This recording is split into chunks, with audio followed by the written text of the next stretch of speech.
നമസ്കാരം, എല്ലാവർക്കും സ്വാഗതം. ഇന്നത്തെ ഡെയിലി അപ്ഡേറ്റ്സിലേക്ക്. ഇന്ന് 2026 ഓഗസ്റ്റ് മാസം 8-ാം തീയതി ശനിയാഴ്ച. ഇന്നത്തെ ഏറ്റവും പ്രധാനപ്പെട്ട വാർത്താ അപ്ഡേറ്റുകളും നാളെയും തുടർന്നുള്ള ദിവസങ്ങളിൽ നിങ്ങൾ അറിഞ്ഞിരിക്കേണ്ട, ശ്രദ്ധിക്കേണ്ട വളരെ പ്രധാനപ്പെട്ട വാർത്താ അപ്ഡേറ്റുകൾ, അറിയിപ്പുകൾ എന്തൊക്കെയെന്നാണ് ഇന്നത്തെ ഡെയിലി അപ്ഡേറ്റ്സിൽ നിങ്ങളുമായിട്ട് ഷെയർ ചെയ്യുന്നത്. എല്ലാ പ്രേക്ഷകരും പൂർണ്ണമായിട്ട് ഈ അപ്ഡേറ്റുകൾ ശ്രദ്ധിക്കുക. നിങ്ങളെല്ലാവരും വീഡിയോ ഒന്ന് ലൈക്ക് ചെയ്ത് എല്ലാ പ്രേക്ഷകരിലേക്കും മറക്കാതെ ഷെയർ ചെയ്ത് എത്തിക്കുക. നമ്മുടെ വാട്സപ്പ് ഗ്രൂപ്പിൽ ജോയിൻ ചെയ്യുക. വാർത്തകളും അറിയിപ്പുകളും എല്ലാ ദിവസവും കൃത്യമായി നിങ്ങൾക്ക് വാട്സപ്പ് ഗ്രൂപ്പിൽ ലഭ്യമാകുന്നതാണ്. വാട്സപ്പ് ഗ്രൂപ്പിലെ ലിങ്ക് വീഡിയോയുടെ ഡിസ്ക്രിപ്ഷനിൽ കമൻറ്റിന് നൽകിയിട്ടുണ്ട്. സോ എല്ലാ പ്രേക്ഷകരും മറക്കാതെ ഏതെങ്കിലും ഒരു ഗ്രൂപ്പിൽ ജോയിൻ ചെയ്യുക. ഏറ്റവും ആദ്യത്തെ പ്രധാനപ്പെട്ട വാർത്താ അപ്ഡേറ്റ്: കേരളത്തിലെ പാചകവാതക ഉപഭോക്താക്കൾക്ക് കേന്ദ്ര സർക്കാരും ഗ്യാസ് ഏജൻസികളും കടുത്ത ആശങ്ക സൃഷ്ടിക്കുന്ന മുന്നറിയിപ്പ് ഇപ്പോൾ നൽകിയിരിക്കുകയാണ്. ഓഗസ്റ്റ് 15-നകം KYC പൂർത്തിയാക്കാത്ത ഉപഭോക്താക്കൾക്ക് ഓഗസ്റ്റ് 16 മുതൽ ഗാർഹിക നിരക്കിൽ സിലിണ്ടറുകൾ ലഭിക്കില്ലെന്ന് ഇന്ത്യൻ, HP, അതോടൊപ്പം തന്നെ ഭാരത് ഗ്യാസ് തുടങ്ങിയ കമ്പനികൾ അറിയിക്കുന്നു. പ്രായമായവർക്കും സാങ്കേതിക പരിജ്ഞാനം ഇല്ലാത്തവർക്കും വേണ്ടത്ര ബദൽ സൗകര്യങ്ങൾ ഒരുക്കാതെയുള്ള ഈ നിബന്ധന അത് ഓണക്കാലത്ത് കടുത്ത ഗ്യാസ് ക്ഷാമത്തിന് ഒരുപക്ഷെ വഴിവെച്ചേക്കാം. കണക്ഷൻ ഉടമ മരണപ്പെട്ട കേസിൽ ഉടമസ്ഥാവകാശം മാറ്റിയെടുക്കാൻ കൂടുതൽ സമയം വേണമെന്നിരിക്കെ പ്രായോഗികമായിട്ടുള്ള ബുദ്ധിമുട്ടുകൾ കണക്കിലെടുക്കാതെയാണ് ഈ തീരുമാനമെന്ന ആക്ഷേപവുമുണ്ട്. മൊബൈൽ ആപ്പിൽ ആധാർ ഫേസ് RD ആപ്പ് കൂടി ഉപയോഗിച്ച് ഫേസ് ഒതൻറ്റിക്കേഷൻ വഴിയോ ഗ്യാസ് ഏജൻസികളിൽ നേരിട്ടെത്തിയോ അല്ലെങ്കിൽ അക്ഷയ CSC സെൻ്ററുകൾ മുഖേനയോ KYC പൂർത്തിയാക്കാവുന്നതാണ്. കൂടാതെ സിലിണ്ടർ വിതരണം ചെയ്യുന്ന ജീവനക്കാരുടെയൊക്കെ തന്നെ കയ്യിലുള്ള ഉപകരണങ്ങൾ, ഡിജിറ്റൽ ഉപകരണങ്ങൾ ഉപയോഗിച്ചും ഇത് ചെയ്യാൻ സാധിക്കുന്നതാണ്. എങ്കിൽ തന്നെയും എല്ലാ ജീവനക്കാരുടെയും കൈവശം ഈ ഒരു ഉപകരണം ഉണ്ടാവണമെന്നില്ല. ഇതിന് പുറമെ ബുക്കിങ്ങിലും പുതിയ പ്രതിസന്ധി ഉടലെടുത്തിട്ടുണ്ട്.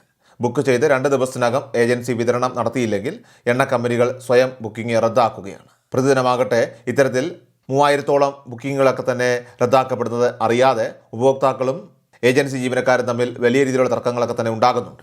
മോശം കാലാവസ്ഥയിലും മറ്റും 2 ദിവസത്തിനകം വിതരണം പൂർത്തിയാക്കുക അസാധ്യമാണെന്ന് BPCL ഏജൻസികൾ പറയുന്നു.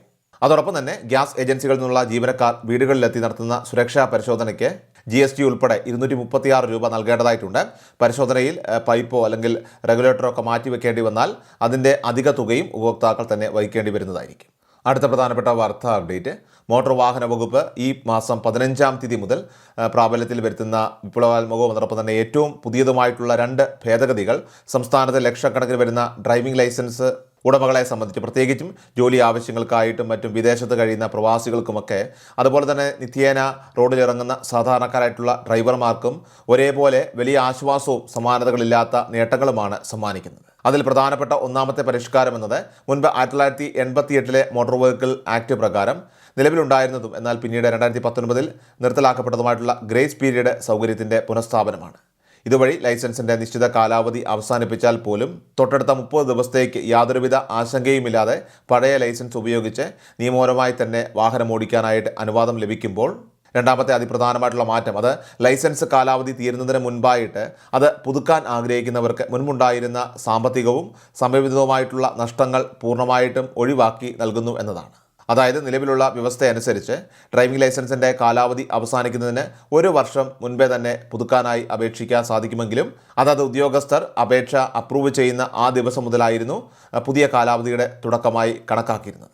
ഇത് കാരണം ഡ്രൈവർമാർക്ക് അവരുടെ പഴയ ലൈസൻസിൽ ശേഷിച്ചിരുന്ന മാസങ്ങളോളമുള്ള മൂല്യവത്തായിട്ടുള്ള കാലാവധി അനാവശ്യമായിട്ട് നഷ്ടപ്പെടുന്ന അവസ്ഥയുണ്ടായിരുന്നുവെങ്കിൽ ഓഗസ്റ്റ് 15 മുതൽ നടപ്പിലാകുന്ന പുതിയ ഭേദഗതി പ്രകാരം ഏത് ദിവസമാണ് അപേക്ഷ അംഗീകരിക്കപ്പെടുന്നത് എന്നതിന് പ്രസക്തിയില്ലാതെ തന്നെ നിലവിലുള്ള ലൈസൻസിൻ്റെ കാലാവധി എന്ന് അവസാനിക്കുന്നുവോ ആ തീയതി മുതൽ മാത്രം പുതിയ കാലാവധി ആരംഭിക്കുന്ന രീതിയിലേക്ക് കാര്യങ്ങൾ മാറുകയും തന്മൂലം ലൈസൻസ് തീരുന്നതിന് 1 വർഷം മുൻപ് മുതൽ കാലാവധി കഴിഞ്ഞ് 1 വർഷം വരെയുള്ള ആകെ 2 വർഷത്തെ ദൈർഘ്യമേറിയ സമയപരിധിക്കുള്ളിൽ തന്നെ എപ്പോൾ വേണമെങ്കിലും ആർക്കും കാലാവധി നഷ്ടപ്പെടാതെ സുഗമമായിട്ട് ലൈസൻസ് പുതുക്കാനായിട്ട് സാധിക്കുകയും ചെയ്യുന്നതിനോടൊപ്പം തന്നെ വിദേശത്തുള്ള പ്രവാസികൾക്ക് നാട്ടിലേക്ക് മടങ്ങി വരാതെ തന്നെ അവിടെയുള്ള ഒരു ഇന്ത്യൻ ഡോക്ടറുടെയോ അല്ലെങ്കിൽ ഇന്ത്യൻ കോൺസുലേറ്റ് അംഗീകരിച്ചിട്ടുള്ള ഡോക്ടറുടെയോ സാക്ഷ്യപത്രമുള്ള മെഡിക്കൽ സർട്ടിഫിക്കറ്റ് ഓൺലൈനായിട്ട് തന്നെ സമർപ്പിച്ചുകൊണ്ട് അതിവേഗം ഈ ഒരു ലൈസൻസ് പുതുക്കാനുള്ള സുവർണ്ണ അവസരം കൂടി മോട്ടോർ വാഹന വകുപ്പ് ഈ പുതിയ നിയമത്തിലൂടെ ഇപ്പോൾ സാധ്യമാക്കുകയാണ്. അടുത്ത പ്രധാനപ്പെട്ട വാർത്താ അപ്ഡേറ്റ്: സംസ്ഥാനത്ത് ഓഗസ്റ്റ് മാസത്തിലെ റേഷൻ വിതരണം പുരോഗമിക്കുന്നതിനിടയിൽ BPL റേഷൻ കാർഡ് ഉടമകളെ സംബന്ധിച്ച് വളരെ നിർണായകമായിട്ടുള്ളൊരു അറിയിപ്പ് ഇപ്പോൾ പുറത്തു വന്നിരിക്കുകയാണ്. അർഹരായിട്ടുള്ള 70,000-ൽ അധികം ഗുണഭോക്താക്കൾക്ക് കഴിഞ്ഞ ദിവസങ്ങളിൽ BPL റേഷൻ കാർഡുകളൊക്കെ തന്നെ ലഭിച്ചു തുടങ്ങിയെങ്കിലും കേന്ദ്ര സർക്കാരിൻ്റെ ഏറ്റവും പുതിയ നിർദ്ദേശപ്രകാരം 86,000-ൽ അധികം ആളുകളെ ഈ പട്ടികയിൽ നിന്നും പുറത്താക്കാനുള്ള നടപടികൾ ആരംഭിച്ചിട്ടുണ്ട്. കേന്ദ്ര സർക്കാർ നടത്തിയ ആർട്ടിഫിഷ്യൽ ഇൻ്റലിജൻസ് അധിഷ്ഠിതമായിട്ടുള്ള പരിശോധനയിലാണ് BPL കാർഡ് കൈവശമുള്ള പല കുടുംബങ്ങളിലും ഇൻകം ടാക്സ് അതായത് ITR ഫയൽ ചെയ്യുന്നവരുണ്ടെന്ന് കൃത്യമായി കണ്ടെത്തിയത്. ഇത്തരത്തിൽ മുൻഗണനാ പട്ടികയിൽ കടന്നുകൂടിയവരുടെയൊക്കെ തന്നെ വിവരങ്ങൾ സർക്കാരിന് പൂർണ്ണമായി ലഭിച്ചു കഴിഞ്ഞു. BPL ആനുകൂല്യം കൈപ്പറ്റി ITR ഫയൽ ചെയ്തു പോകുന്ന ഗുണഭോക്താക്കളിൽ നിന്ന് പിഴ ഈടാക്കാനാണ് കേന്ദ്രത്തിൻ്റെ നിർദ്ദേശം. ഇതുമായി ബന്ധപ്പെട്ട് കാർഡ് ഉടമകൾക്ക് വളരെ വൈകാതെ തന്നെ സർക്കാരിൻ്റെ ഭാഗത്തുനിന്നും നേരിട്ടുള്ള അന്വേഷണമോ പ്രത്യേക നോട്ടീസോ ലഭിക്കുന്നതാണ്. ഇതിന് നൽകുന്ന മറുപടി തൃപ്തികരമല്ലെങ്കിൽ പിഴ ഉൾപ്പെടെയുള്ള കടുത്ത നടപടികൾ നേരിടേണ്ടി വരും. നിലവിൽ വലിയൊരു അന്വേഷണത്തിന് കേന്ദ്ര സർക്കാർ ഇപ്പോൾ തുടക്കം കുറിച്ചതായിട്ടും ഇതിനാവശ്യമായിട്ടുള്ള വിവരങ്ങളും റിപ്പോർട്ടുകളുമൊക്കെ തന്നെ സംസ്ഥാന സർക്കാർ കൈമാറിയെന്നുമാണ് ഇപ്പോൾ അറിയാനായിട്ട് സാധിക്കുന്നത്. അടുത്ത പ്രധാനപ്പെട്ട വാർത്താ അപ്ഡേറ്റ്, നമ്മുടെ സംസ്ഥാനത്ത് ഓണക്കാലത്തെ പ്രത്യേക സൗജന്യ റേഷൻ കിറ്റുകളുടെ വിതരണം ഓഗസ്റ്റ് 10-ാം തീയതിയോടെ ആരംഭിക്കുകയാണ്. AY റേഷൻ കാർഡ് ഉടമകൾക്കാണ് ഏകദേശം 850 രൂപയോളം വിലമതിക്കുന്ന ഈ സൗജന്യ ഓണക്കിറ്റ് ഉത്രാടപ്പാച്ചിലിന് മുൻപായി തന്നെ ലഭിക്കുന്നത്. ഇതോടൊപ്പം തന്നെ മറ്റു റേഷൻ കാർഡ് ഉടമകൾക്കായിട്ട് APL, BPL എന്നിവയ്ക്കൊക്കെ തന്നെ സപ്ലൈകോ വഴി പ്രത്യേക ഓണക്കിറ്റുകളും ലഭ്യമാകുന്നുണ്ട്. നിശ്ചിത തുക നൽകി വാങ്ങേണ്ട ഈ കിറ്റുകൾ 1000, 1500, 2000 രൂപ എന്നിങ്ങനെ വ്യത്യസ്ത നിരക്കുകളിലാണ് ലഭിക്കുക. എന്നാൽ നൽകുന്ന തുകയേക്കാൾ 100 രൂപ മുതൽ 500 രൂപ വരെയുള്ള അധിക ഉൽപ്പന്നങ്ങൾ ഈ അത്തം, ഉത്രാടം, തിരുവോണം കിറ്റുകളിൽ ഉൾപ്പെടുത്തിയിട്ടുണ്ടാകും എന്നത് ജനങ്ങൾക്ക് ഏറെ ലാഭകരമാണ്. റേഷൻ കടകൾ വഴിയുള്ള വിതരണത്തിന് പുറമെ സപ്ലൈകോ ഔട്ട്ലെറ്റുകൾ വഴി എല്ലാത്തരം കാർഡ് ഉടമകൾക്കും 20 കിലോ ഓണം സ്പെഷ്യൽ അരി അത് കിലോയ്ക്ക് 26 രൂപ നിരക്കിലും അതുപോലെ തന്നെ 10 കിലോ സാധാരണ അരി കിലോയ്ക്ക് 33 രൂപ നിരക്കിലും വാങ്ങാനുള്ള സൗകര്യവും ഏർപ്പെടുത്തിയിട്ടുണ്ട്. പൊതുവിപണിയിലെ വിലക്കയറ്റം തടയുന്നതിൻ്റെയൊക്കെ തന്നെ ഭാഗമായിട്ട് നടത്തുന്ന ഓണം ട്രേഡ് ഫെയറുകൾ ഓഗസ്റ്റ് 8-ാം തീയതി മുതൽ തിരുവനന്തപുരം, എറണാകുളം, കോഴിക്കോട് എന്നീ നഗരങ്ങളിൽ മെഗാ ഫെയറുകളായിട്ട് തുടക്കം കുറിക്കും. തുടർന്ന് ഓഗസ്റ്റ് 12 മുതൽ മണ്ഡലാടിസ്ഥാനത്തിലും ഓഗസ്റ്റ് 16 മുതൽ 25 വരെ മറ്റ് 11 ജില്ലകളിലും ഈ ഓണം ഫെയറുകൾ സജീവമായിട്ട് പ്രവർത്തിക്കുന്നതാണ്. 13 നിത്യോപയോഗ സാധനങ്ങൾ അത് സബ്സിഡി നിരക്കിലും ഹോർട്ടികോർപ്പ് വഴിയുള്ള വിലക്കുറവിലുള്ള പച്ചക്കറികളും ഈ മേളകളിൽ പൊതുജനങ്ങൾക്ക് ലഭ്യമാകുന്നതായിരിക്കും. അടുത്ത പ്രധാനപ്പെട്ട വാർത്താ അപ്ഡേറ്റ്, കേരളത്തിലെ സാമൂഹ്യ സുരക്ഷാ ക്ഷേമ പെൻഷൻ വിതരണ രംഗത്ത് വിപ്ലവകരവും വലിയ ചർച്ചകൾക്ക് വഴി തുറക്കുന്നതുമായിട്ടുള്ള അതീവ നിർണായകമായിട്ടുള്ള ഒരു പുതിയ ഉത്തരവ് സംസ്ഥാന സർക്കാർ ഇപ്പോൾ നിലവിൽ പുറപ്പെടുവിച്ചിരിക്കുകയാണ്. സംസ്ഥാനത്തൊട്ടാകെയുള്ള ഏകദേശം 62 ലക്ഷത്തോളം വരുന്ന പെൻഷൻ ഗുണഭോക്താക്കളിൽ വലിയൊരു വിഭാഗത്തെ നേരിട്ട് സ്വാധീനിക്കുന്ന ഈ പുതിയ തീരുമാനപ്രകാരം ദീർഘകാലമായിട്ട് പെൻഷൻ വിതരണത്തിൽ പങ്കാളികളായിരുന്ന സഹകരണ സംഘങ്ങളെയും പ്രാഥമിക കാർഷിക വികസന ബാങ്കുകളെയും ഒക്കെ തന്നെ പ്രക്രിയയിൽ നിന്നും പൂർണ്ണമായിട്ടും ഒഴിവാക്കുകയും പകരം വാണിജ്യ ബാങ്കുകളിലെ ആധാറുമായിട്ട് ബന്ധിപ്പിച്ച അക്കൗണ്ടുകൾ അതുവഴി DBT വഴി ആ രീതിയിൽ മാത്രം തുക കൈമാറുകയും ചെയ്യുന്നതാണ്. 2016 മുതൽ നിലനിന്നിരുന്ന സംവിധാനം അനുസരിച്ച് ആകെയുള്ള പെൻഷൻകാരിൽ പകുതിയോളം പേർക്ക് സഹകരണ സംഘങ്ങളിലെ ജീവനക്കാർ വഴി നേരിട്ട വീടുകളിലായിരുന്നു തുക എത്തിച്ചു നൽകിയിരുന്നതെങ്കിൽ ജനങ്ങൾക്ക് ഏറെ ആശ്വാസകരമായിരുന്ന ആ പരമ്പരാഗത രീതിക്കാണ് ഇതോടെ ഔദ്യോഗികമായിട്ട് വിരാമമാകുന്നത്. പെൻഷൻ വിതരണ പ്രക്രിയ പൂർണ്ണമായിട്ടും സുതാര്യമാക്കുന്നതിനും മുൻകാലങ്ങളിൽ 10 ദിവസത്തോളം നീണ്ടുനിന്നിരുന്ന വിതരണ സമയം പൂർണ്ണമായിട്ട് ഒഴിവാക്കി ഫണ്ട് അനുവദിക്കുന്ന അതേ ദിവസം തന്നെ അത് ഗുണഭോക്താക്കളുടെ കൈകളിൽ എത്തിക്കാനും ലക്ഷ്യമിട്ടാണ് ആധാറുമായിട്ട് ബന്ധിപ്പിച്ച ബാങ്ക് അക്കൗണ്ടുകളിലേക്ക് നേരിട്ട് തുക നിക്ഷേപിക്കുന്ന രീതിയിലേക്ക് സർക്കാർ പൂർണ്ണമായിട്ട് മാറിയിരിക്കുന്നത്. ഇത്തരത്തിൽ അക്കൗണ്ടുകളിലേക്ക് തുക നേരിട്ടെത്തുന്നതോടെ സാധാരണക്കാരായിട്ടുള്ള ജനങ്ങൾക്ക് ബാങ്കുകളിൽ നേരിട്ട് പോയി ക്യൂ നിൽക്കാതെ തന്നെ UPI ഉൾപ്പെടെയുള്ള ആധുനിക ഡിജിറ്റൽ സാങ്കേതിക വിദ്യകൾ പ്രയോജനപ്പെടുത്തി അത് എളുപ്പത്തിൽ ഉപയോഗിക്കാനായിട്ട് സാധിക്കുമെന്ന നേട്ടവുമുണ്ട്. എന്നിരുന്നാലും ശാരീരിക ബുദ്ധിമുട്ടുകൾ അനുഭവിക്കുന്ന കിടപ്പ് രോഗികളായിട്ടുള്ള പെൻഷൻകാരുടെ പ്രത്യേക മാനസികാവസ്ഥ അത്തരത്തിലുള്ള സാഹചര്യങ്ങളൊക്കെ തന്നെ മുൻനിർത്തിക്കൊണ്ട് അവർക്ക് ഈ പുതിയ ഉത്തരവിൽ പ്രത്യേക ഇളവ് അനുവദിച്ചിട്ടുണ്ട്. ഇത്തരക്കാർക്ക് പഴയപടി തന്നെ പെൻഷൻ തുക വീടുകളിൽ നേരിട്ടെത്തിച്ച് നൽകുന്നതായിരിക്കും. എങ്കിലും ഇതുവരെ വീടുകളിൽ നേരിട്ട് പെൻഷൻ പണം കൈപ്പറ്റിയിരുന്ന ഏകദേശം 25 ലക്ഷത്തോളം വരുന്ന ഭൂരിഭാഗം ആളുകൾക്കും പുതുതായിട്ട് വാണിജ്യ ബാങ്കുകളിൽ അക്കൗണ്ടുകൾ ആരംഭിക്കേണ്ടി വരുന്നു എന്നതാണ് നിലവിൽ അഭിമുഖീകരിക്കുന്ന ഏറ്റവും വലിയ ഒരു പ്രായോഗികമായിട്ടുള്ള കടമ്പയെന്ന് പറയുന്നത്.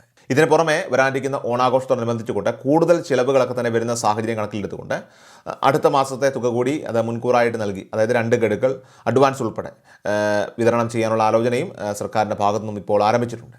അപ്രൂവൽ ലഭിക്കുകയാണെങ്കിൽ സാമൂഹ്യ സുരക്ഷാ പെൻഷൻ വാങ്ങുന്നവർക്കും ക്ഷേമനിധി ബോർഡ് ആനുകൂല്യം വാങ്ങുന്നവർക്കും സാമ്പത്തികമായിട്ട് വലിയൊരു കൈത്താങ്ങാകുന്ന ഈ തുക അത് ഈ സമയത്ത് ലഭിക്കുന്നതാണ്. അതോടൊപ്പം തന്നെ കെട്ടിട നിർമ്മാണ തൊഴിലാളി ക്ഷേമനിധി ബോർഡ്, പ്രവാസി ക്ഷേമനിധി ബോർഡ് തുടങ്ങിയ വിവിധ ബോർഡുകളിലെ ആനുകൂല്യ കുടിശ്ശികകൾ അത് കൃത്യമായി വിതരണം ചെയ്യുന്നതിനും പ്രവർത്തനങ്ങൾ കൂടുതൽ കാര്യക്ഷമമാക്കുന്നതിനുമായിട്ട് ജനങ്ങളുടെ ആവശ്യങ്ങൾ മുൻനിർത്തിക്കൊണ്ട് ജനങ്ങളുടെയൊക്കെ തന്നെ ആവശ്യങ്ങൾ അത് മുൻനിർത്തി നിരവധി നിവേദനങ്ങളാണ് സർക്കാരിലേക്ക് ഇപ്പോൾ എത്തിയിരിക്കുന്നത്. ഇവ അനുകൂലമായി പരിഗണിക്കാമെന്ന് സർക്കാർ ഉറപ്പ് നൽകിയിട്ടുമുണ്ട്. ഏതായാലും വരാനിരിക്കുന്ന ഓണാഘോഷത്തോടനുബന്ധിച്ചുകൊണ്ട് ഓഗസ്റ്റ് 15 തന്നെ പെൻഷൻ വിതരണം പുനരാരംഭിക്കുമ്പോൾ സർക്കാർ ഊർജിതമായിട്ടുള്ള നടപടികളുമായിട്ട് മുന്നോട്ട് പോകുന്നുണ്ടെങ്കിലും ലക്ഷക്കണക്കിന് ആളുകൾ ചുരുങ്ങിയ സമയത്തിനുള്ളിൽ തന്നെ പുതിയ ബാങ്ക് അക്കൗണ്ട് വിവരങ്ങളൊക്കെ തന്നെ അധികൃതർക്ക് മുൻപിൽ സമർപ്പിക്കേണ്ടതുള്ളതിനാൽ തന്നെ ഈ വൻ മാറ്റം ചുരുങ്ങിയ ദിവസങ്ങൾക്കുള്ളിൽ പൂർണ്ണമായി നടപ്പിലാക്കുക എന്നത് പ്രായോഗികമായി തന്നെ തികച്ചും സങ്കീർണമാണ്. ഇതുകൂടാതെ ഈ പുതിയ പരിഷ്കാരങ്ങൾക്കിടയിലും തങ്ങളുടെ പ്രതിമാസ പെൻഷൻ തടസ്സപ്പെടാതിരിക്കാൻ ഗുണഭോക്താക്കൾ പ്രത്യേകം ശ്രദ്ധിക്കേണ്ടതാണ്. അതിനായിട്ട് വാർഷിക മസ്റ്ററിംഗ് പ്രക്രിയ ഇതുവരെ പൂർത്തിയാക്കാത്തവർ അത് എത്രയും വേഗം തന്നെ പൂർത്തിയാക്കണമെന്നും ആവശ്യമായ വാർഷിക വരുമാന സർട്ടിഫിക്കറ്റുകൾ ഹാജരാക്കാൻ ബാക്കിയുള്ളവർ ബന്ധപ്പെട്ട ഓഫീസുകളിൽ അത് അടിയന്തരമായി തന്നെ സമർപ്പിക്കണമെന്നും സർക്കാർ പ്രത്യേകം നിർദ്ദേശം ഇപ്പോൾ നൽകിയിട്ടുണ്ട്.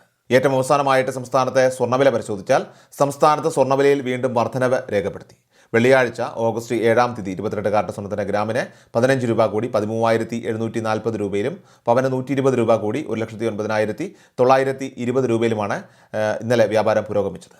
സോ ഡെയിലി അപ്ഡേറ്റ്സ് പൂർണ്ണമാവുകയാണ്. എല്ലാവരിലേക്കും നിങ്ങൾ ഇവിടെ ഇപ്പോൾ തന്നെ ഷെയർ ചെയ്യുക, നമ്മുടെ വാട്സപ്പ് ഗ്രൂപ്പിൽ ജോയിൻ ചെയ്യുക. വാർത്തകളും അറിയിപ്പുകളും എല്ലാ ദിവസവും കൃത്യമായി നിങ്ങൾക്ക് വാട്സപ്പ് ഗ്രൂപ്പിൽ ലഭ്യമാകുന്നതാണ്. വാട്സപ്പ് ഗ്രൂപ്പിൻ്റെ ലിങ്ക് വീഡിയോയുടെ ഡിസ്ക്രിപ്ഷൻ കമൻറ്റിൽ നൽകിയിട്ടുണ്ട്. സോ എല്ലാ പ്രേക്ഷകരും മറക്കാതെ ഏതെങ്കിലും ഒരു ഗ്രൂപ്പിൽ ജോയിൻ ചെയ്യുക, വാർത്തകൾ എല്ലാവരിലേക്കും ഷെയർ ചെയ്യുക. വീഡിയോ ഡെയിലി അപ്ഡേറ്റ്സുമായിട്ട് നമുക്ക് നാളെ കാണാം. അതുവരേക്കും നന്ദി, നമസ്കാരം. കൃഷൽ മീഡിയ എല്ലാ ദിവസവും വാർത്തകളും അറിയിപ്പുകളും ഡെയിലി അപ്ഡേറ്റ്സും ലഭിക്കാൻ ഇപ്പോൾ തന്നെ ചാനൽ സബ്സ്ക്രൈബ് ചെയ്യുക, ഫോളോ ചെയ്യുക. നിങ്ങളുടെ ലൈക്കും ഷെയർ നൽകി ഞങ്ങളെ സപ്പോർട്ട് ചെയ്യുക. നിങ്ങളുടെ അഭിപ്രായങ്ങൾ കമന്റ് ബോക്സിൽ രേഖപ്പെടുത്തുക.